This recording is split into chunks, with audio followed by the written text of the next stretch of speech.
Hey everyone, welcome back again. My name is Celine Shinyanga, and for those who are tuning in for the first time, this is the Jesus Podcast. So today we've got a guest, Mr. Justin Nyoni. So please stay tuned.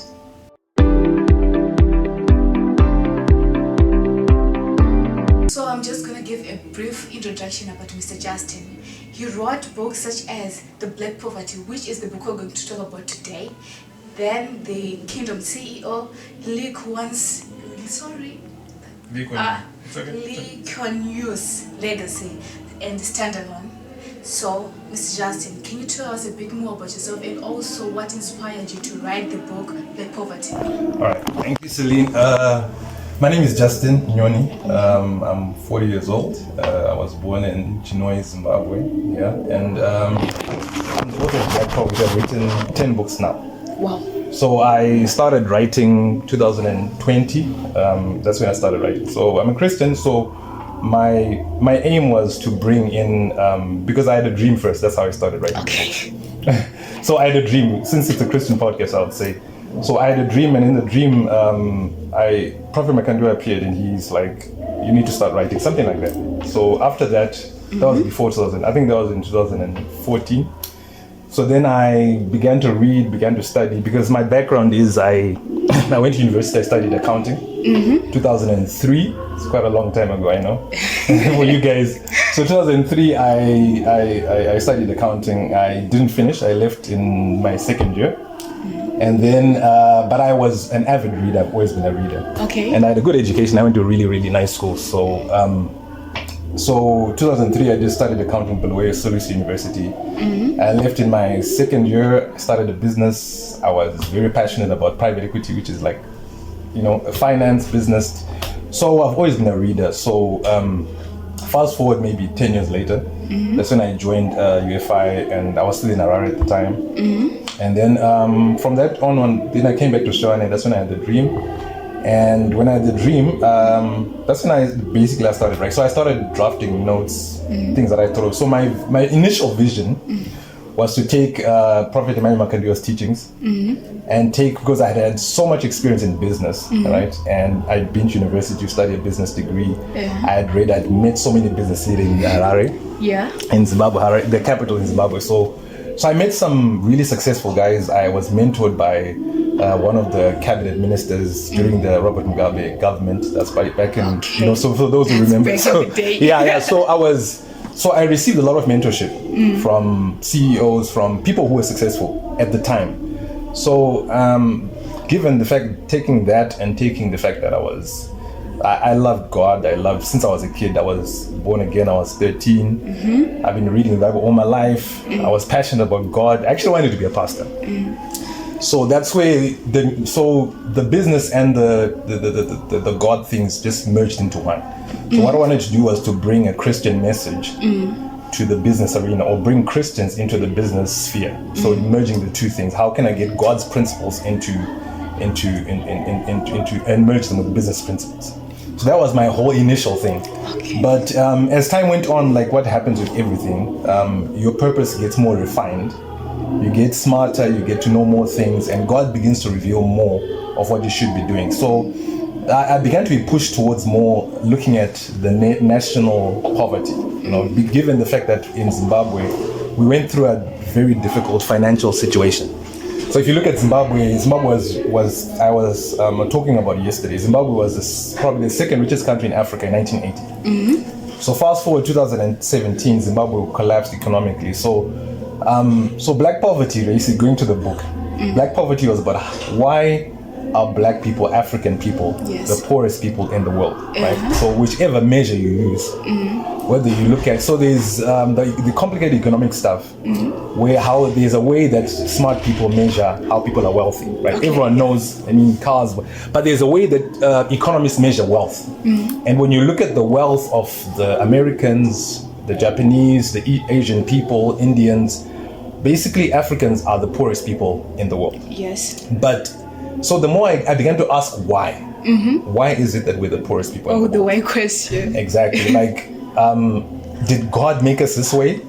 is there something bad about Africa or about us, or is something inferior about us? You know, because when you look at all the things that you use, your phones, it was all invented outside of Africa. Exactly. So that was my question about why are we poor?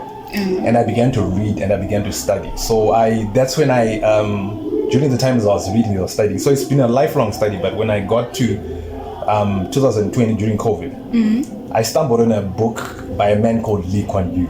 Oh. That's where Lee Kuan Yew came from. Yeah, so and books have changed my life.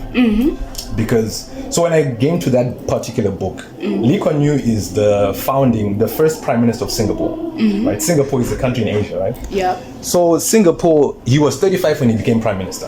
So that's 5 years younger than where I am right now. And what he did was he turned Singapore from a poor country to become a very rich, it's one of the richest countries on earth right now. Yep. So that's my background. So after reading him, so his book is called From Third World to First World, for anyone who wants to read it. Okay. But it's powerful. So he writes about his journey. So it's a 2-part biography. The first one is called The Singapore Story. So it's a thick book. The second one is From Third World to First World. So I read both books through and through. I think I read them twice. I was so passionate about it. Wow. So from that time onwards, I began to see, like, okay, first of all, what I realized was one thing. When you go back in history, Africans weren't always the only people that were poor. Exactly. So when you start to go back 50, 60, 70, 80 years, you realize, okay, at those times, the Chinese were poor as Africans. The white people at once, if you go back 100 years ago, were as poor as Africans. So the poverty in Africa has not always been exclusively for black people, as what we thought, right? But during history, there's some things that some of these people have done that's made them wealthy, and others have not done it, or they've not done it to the same extent. So that's how you start to get the gap, right? Okay. Black Poverty by Justin No Need. Get your copy now on Amazon. A book of leadership and political failures. Now available. Click the link in the description below.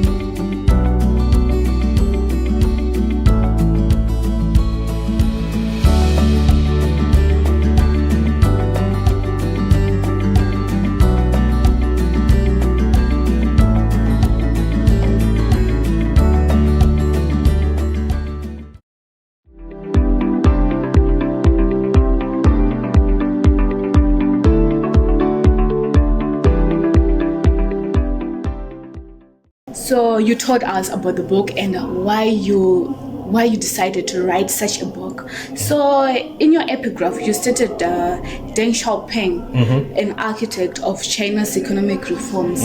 What is it about Deng Xiaoping that made you write such a book?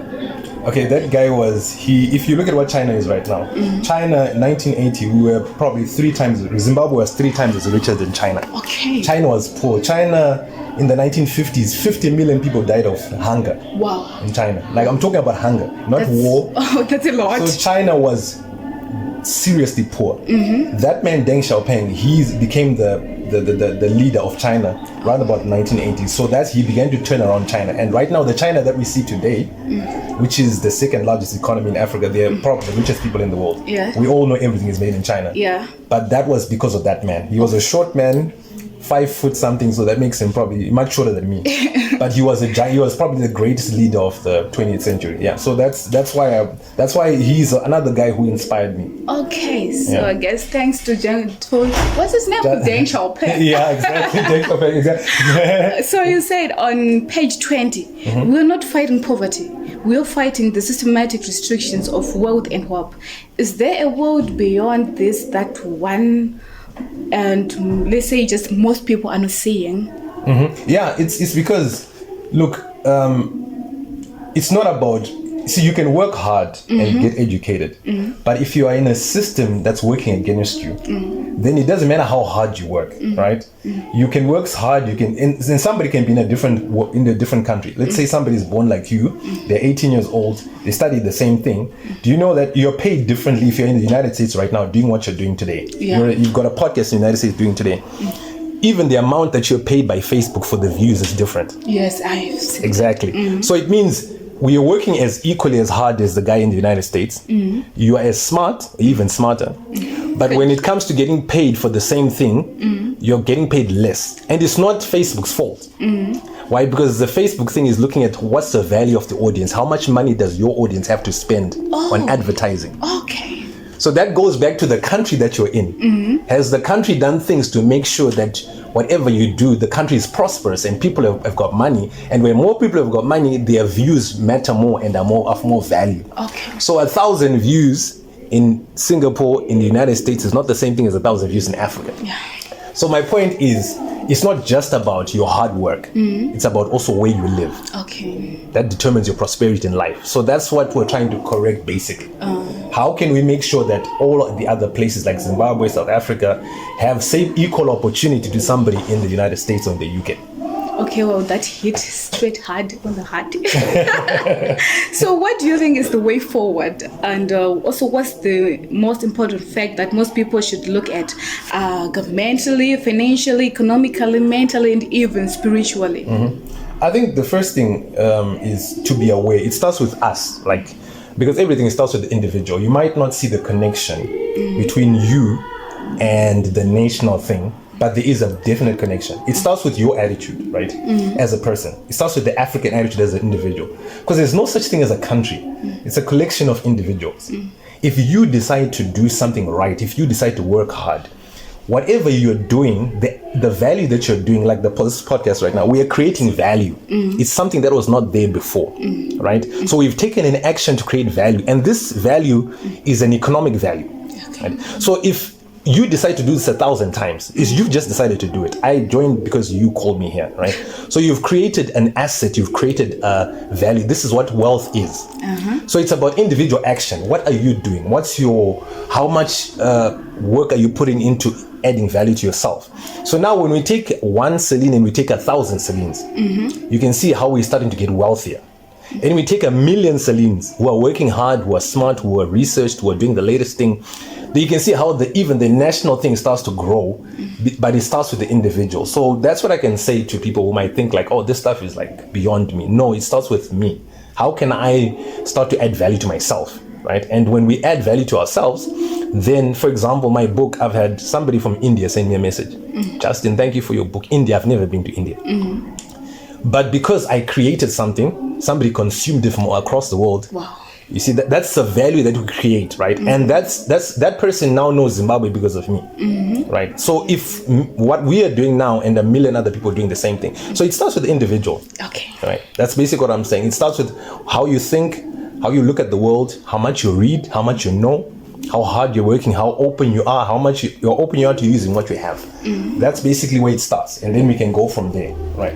Yeah, well, thank you so much, Mr. Justin, and we really appreciate your time and also what you've said on the podcast. We're sure that it will help so many people. So guys, thank you so much for watching us, and we hope that you'll be there next week and you also invite many other people. So please share, like, and do whatever you can to make sure that the message spreads and also that the podcast grows. Anyway, thank you so much. We love you.